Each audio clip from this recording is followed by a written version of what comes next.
We didn't even flinch at that. Didn't even think. Hey, we got to interrupt because we got Michio Kaku on the line, and he only has like 20 minutes. So 20. He's our friend there. Michio Kaku, how are you, sir? Very good. It's been a while. Yeah, it's been a while. And you're now all over TV. You're becoming a big TV star, sir. Oh, well, thank you. You're the go-to guy now. Uh-huh. Yeah, I see him on. All the news shows whenever they need physicists. Yeah. Dr. Kaku is always on there because you know why? He can tell people things that are normally very complex in very simple layman's terms, which is very appreciated. Well, thank you. We were talking about sir. UFOs yesterday and the earthquake that hit Chile. Yeah, that was a big one about the. Let's start with the earthquake in 8.8, and it messed up the Earth a little bit, and slowed down the Earth for a little bit. Up the Earth a little bit. The Earth now rotates 1.26 microseconds faster. I felt so that. This is not going to shorten your work week. You're not going to fall off the Earth. You're not going to have a shorter work week. But the Earth is wobbling a little bit, and the day is shorter. You'll have a shorter work week if you live in Chile, though, because Yeah, that's true. it depends on how the building you work in. Yeah. Now they have shorter homes too. Too soon? Do you want me to do a Haiti joke instead? I don't know. That's fine. The wobble and the knocking off its axis. Now, from what I understood from what I read it wasn't the actual axis of rotation. It's the axis of mass of the Earth. Well, basically the same thing. The like 10 feet apart. Is 3 inches. Think of a skater that brings in his or her arms. The skater spins faster when the arms come in. Right. Well, that arm is the mass of dirt that collapsed in Chile. The Earth actually got shrunken a little bit. Oh, right. And as the Earth shrinks a little bit, just like a skater bringing in his or her arms, you spin faster. Now think of a skater with one arm. One arm, bringing one arm in. You're going to wobble. The skater will begin to wobble a little bit, right? All right. And that's why the Earth is now shifted 3 inches away from its ordinary axis. Now, that has to mean something. You're saying that we're not really noticing, but eventually will we notice? Well, this is permanent. This is a permanent feature Oh, that's of the good. Earth. Can we happened gain before. dirt and make It's it go happened. slower again? Yeah, every Chinaman has to jump up and down. Yeah, every monster earthquake, like the 9.5 earthquake of 1960 that also hit Chile, Yes. that also set the Earth wobbling a little bit, and the day shrunk by 6 microseconds back in 1960. with that Really? monster earthquake. What's a microsecond? A millionth of a second. How do you measure 6 millionths of a second? Like, what scale is so sensitive that it picks that up? It's like the Kaku's watch. bobsled. Well, for example, the GPS system. The GPS system that orbits the Earth, that calculates your position to within a few feet, that's accurate to within 1 part in 10 billion, the GPS system. So the GPS system should be able to pick up very slight variations in the Earth's rotation. And also the space program. The space program has to know the exact mass of the Earth, the distribution of rock in the Earth, to send probes into deep space. So this is not going to affect your day. Your day is not going to be affected at all. He put it in such easy terms, the skater, the arms pulling in, and that mass of Earth falling in toward the center a little bit is going to make it wobble and make it spin a little faster. Amazing.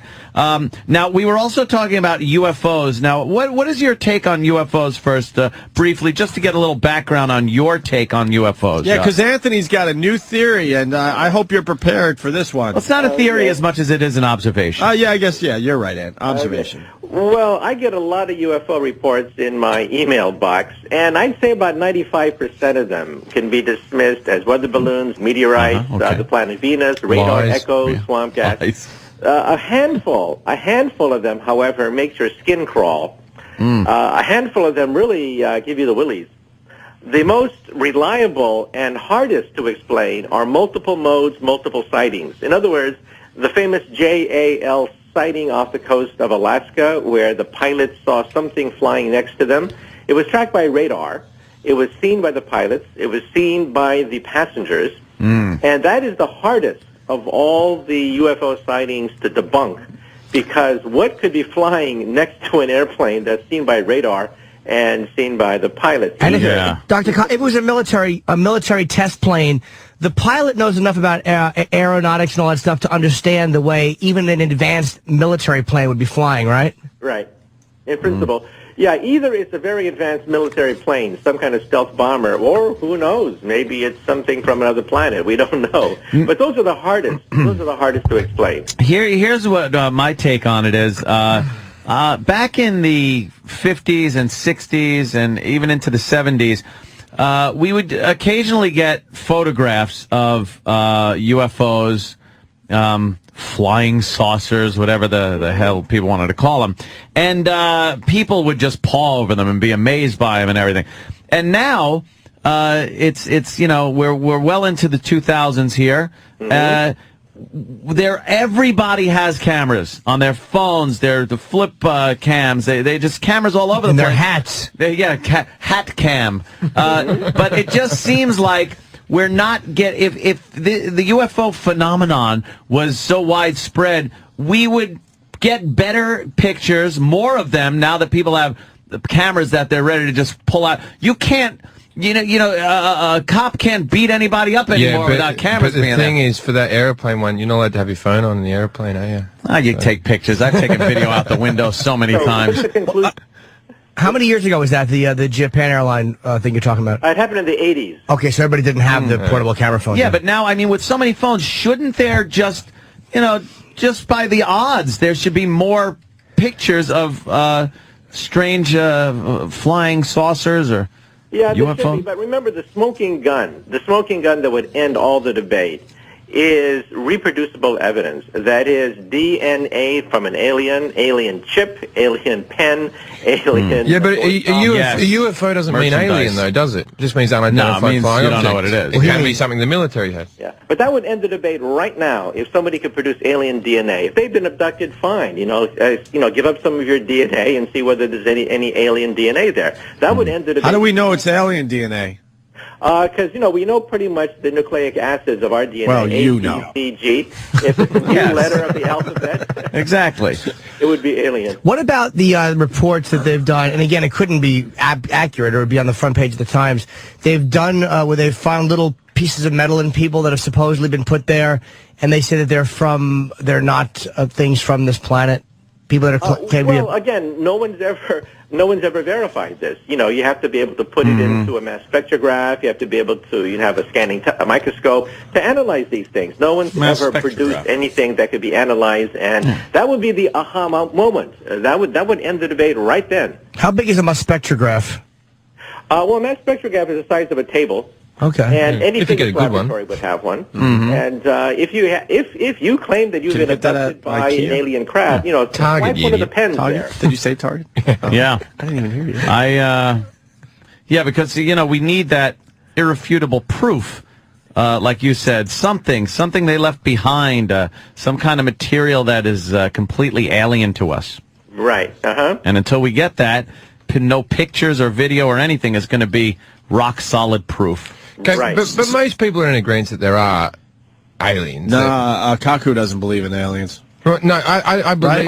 I don't believe they're visited, but I believe they're out there. You believe they're out there? Of course you do. They're out there. Of course. However, the distances are so large that they would have to be a few thousand to a few million years ahead of us in technology. Well, I don't think that's true either, because I think, when was the Wright brothers? Right? How long ago was that? Early 1900s. Yeah. Okay. So 100 years ago, let's say, the Wright brothers. And now we've got the fucking stealth bomber. In 100 years, give us another 100 years. Fuck it, we can go anywhere. It's just the same principle, though. We're a very primitive type zero civilization. You have to be at least type 2 before you have enough energy to go between star systems. Right. Now, have you heard about this new plasma engine? Yeah, but again, that's just go to Mars. And but Mars in a little over a month would be pretty nice. But it would take 70,000 years for a plasma engine to reach the nearest star. 70,000. So wow. Even though we're impressed, we're impressed by that new technology, it's still nothing. 70,000. Longest journey starts with the first step. There's no need to wait. Yeah, and plus, where would you stop for gas? I think that's the question.